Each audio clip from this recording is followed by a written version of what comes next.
Shoutout po sa mga nanonood kay Kuya Mario. Supportahan po natin ang kanyang YouTube channel. Ayan, thank you Rachel at Thank you po kay Kuya Mario. Salamat po. Support po natin ang kanyang YouTube channel mga kalingap. No? Support po sa pamamagitan po ng pag-like, pag-share, and pag-subscribe po sa kanyang YouTube channel. At syempre, panoorin po natin yung kanyang mga ina-upload na mga charity works at mga live stream po niya. Thank you po and God bless us. Ayan, thank you very much. Supportan po natin mga kalingap. Marius Vlog, yan, supportahan natin.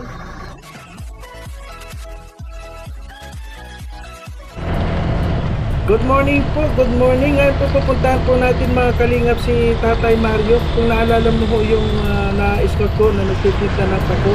So ngayon po mga kalingap, pupuntahan po natin para bigyan na muna natin siya ng mausal niya. At sa ngayon po ay nag-travel tayo, papunta tayo dun. Diretso na rin tayo dun sa kay Kuya Val kasi ngayon medyo busy po ano. Ay po mga kalingap, samahan nyo ako para madala natin ng almusal si Tatay Mario. Ngayon nakita ho natin dito sa tabi ng kalsada. Ayan po, samahan po natin. Samahan nyo po ako. Ayan.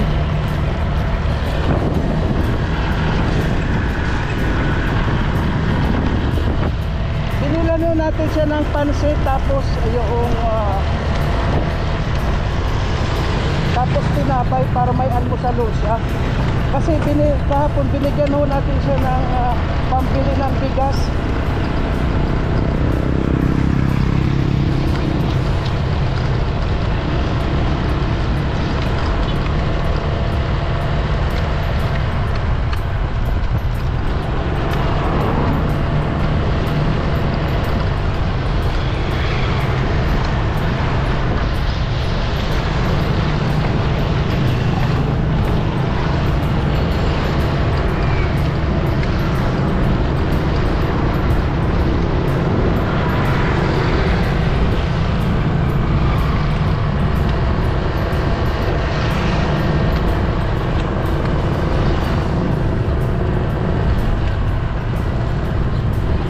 Nagmumotor lang tayo. Ayun, sa una-unahan ho ay nandun ho yung bahay ni Tatay Mario. At yun nga ho, binilan ko siya ng pansit at saka yung tinapay para meron ho siyang almusal. Kasi ho kahapon nabigyan naman ho natin siya ng pambili ng bigas ano po. So binyan na muna natin yan siya ng pandesal. Ayun ho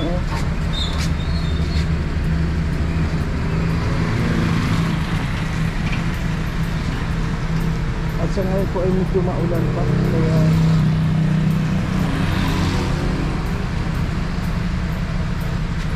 ayun, mag-iit pa lang ngayon.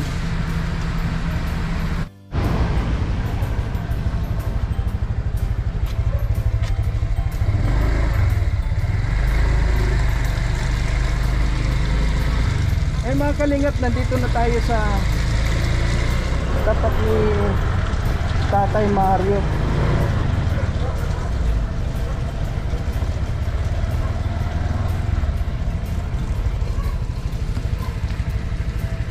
Ayun po mga kalingap, kung nakita nyo itong kanyang bahay ho, ano, ito hong katabi ay yero ho ito oh, ayun.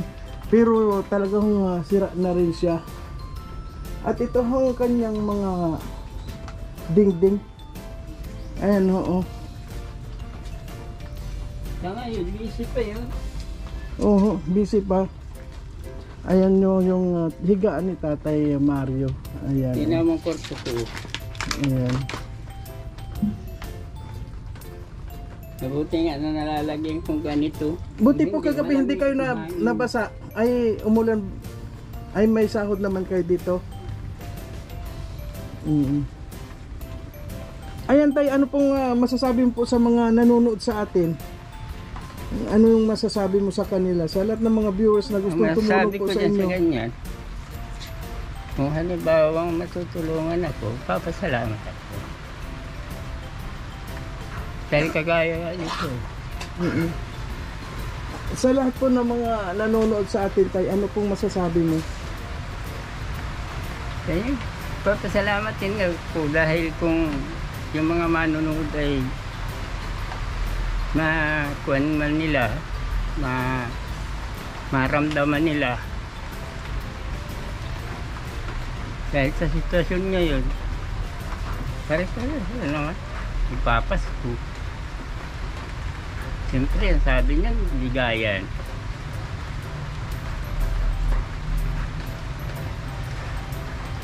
Ano hong masasabi mo? Halimbawa po may gustong magbigay ng pamasko sa iyo. Ano naman po yung gusto mong makamit?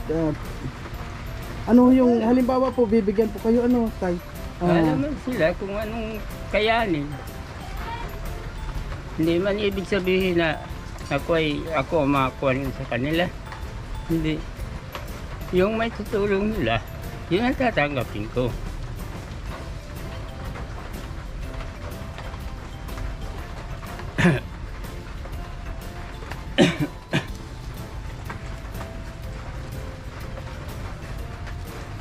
Lalay. Lalo na ito. Ayan po mga kalingap. O, nandito po tayo sa bahay. Dito po sa likod mo. Ayan po. Ayan po ang bahay niya mga kalingap. Kasi po si Tatay Mario po hindi na rin po siya makapagtrabaho dahil nga sa kanyang nararamdaman. Siya ho ay nahulog po sa kanyang pinagtatrabaho noong nagko-construction siya. Nahulog po siya kaya siya ganyan parang tumama yung kanyang dibdib. Kaya nito, di ba? Nilagyan ko na lang ng karton. Yun po. Ayan. Ngayon tay, ano pong ginagawa ninyo? Ano yung ginagawa ninyo ngayon? Ito, panangga lang ito sa akin. Ngayon tay, nagkokon kayo ng kuhan ng mga talbos na naman ng kamote. Ayun mga kalingap, naabutan po natin si Tatay Mario na tatali po nitong isang bigkis na kamuti po para pantinda niya. Kasi po para pang tay aanin mo naman po itong ayan no yan ititinda nyo? Oo, pwede kayo tinda, pwede. Nakailan na ho kayo ngayong umaga niyan? Nakailang tali na kayo? Isa pa lang yan at nagulan. Isa pa lang. So pagka natinda kahapon nakakuha akong 2. Tapos yung 2 binili ko ng kape. Inalmusalan ko kanina. Kape. Tapos nagpunta dito yung kapatid ko. Inalhan akong kaunting kanin. Ay wala ka na pong bigas, wala ka ng pansain. Meron pa naman yung kaunti. Hayaan mo tayo, baka pag pumunta po ako dito, halimbawa po pumunta dito si Kuya Bal, gusto kong tapos matulungan kayo dito. Ay ito pong isang tali na tong talbos ng kamote, magkano ho yung isang talbos na yan? Isang tali niya, 10 lang ang bigay ko. Ngayon, kahapon po magkano naman kayo? 20. Naka 20 kayo. Oo, Ano po? hindi man ako nagtagal kahapon at kan. Ang sakit nga ang ganito po. Ayan lang po ang sumusuporta sa inyo sa pang-araw-araw ninyo para may makain kayo. Nakakuha ako ng 2 tali, di 20 pesos. Mabili akong kanin, tapos gulay. Ayun. Yun lang. Halimbawa na maluwag-luwag yung kapatid ko, binibigyan man ako. Ayun. Mabuti na lang po tayo, meron din pong nagsusuporta sa inyo na tulad ng kapatid nyo. Siya nga lang. Sige po. At pare-pares man pa yung may pamilya. Opo. So ngayon tayo magtitinda ulit kayo ng kamote, talbos ng kamote. Yung una, Yan po mga kalingap. So ngayon nga ho ang nakuha ko ng ganyan, mga 10 tali, tapos 10 gabi. Sa sentro ko dinadala. Opo.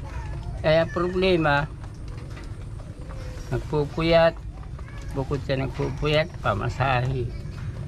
Wala din nangyayari. Ay wala, kaya dito na lang po sa pa-20-20 Kaya na dito lang. na lang ako. Pag na-deliver ko lang dyan sa unahan, sa karihan, Para sa lang naman ang presyo. Bukan mo na. At sige po, kasi po papasok ako ngayon, papunta po ako kay Kuya Bal ngayon. At kaya po dinaanan lang kita, no? Sabi ko baka wala kang wala kang pang almusal, kaya dinaanan po kita. O sige po tay, alis na muna po ako at may awa po ang Diyos na madala ko dito si Kuya Bal para maganda po ang tulong sa inyo kasi po ito kung ako po ang papabahay nito, natutulong sa akin kaya hindi ko pa po ito kaya na mapabahayan. At kung halimbawa man po meron man sa akin tumulong na kung meron na lang hubang magtiwala sa akin na pabahayan ko ito, siguro makakaya ko.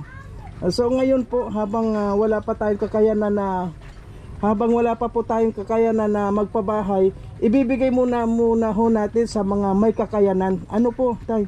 Kaya pero po kung kapag meron nagsabi sa akin, o sige pabahayan mo yan, silang magtitiwala po sa akin ako po ang magpapabahay nito. Pero po sa ngayon ibibigay na muna ho natin dahil wala pa po akong sponsor po ngayon At ang maganda lang ho nito ay nakita kita at siguro po ako na ang tulay para mapaayos itong buhay ninyo. Po tay? O sige po, marami pong salamat at paalam na muna po. At huwag po kayong mag-alala dahil palagi akong pupunta dito sa inyo. O sige po.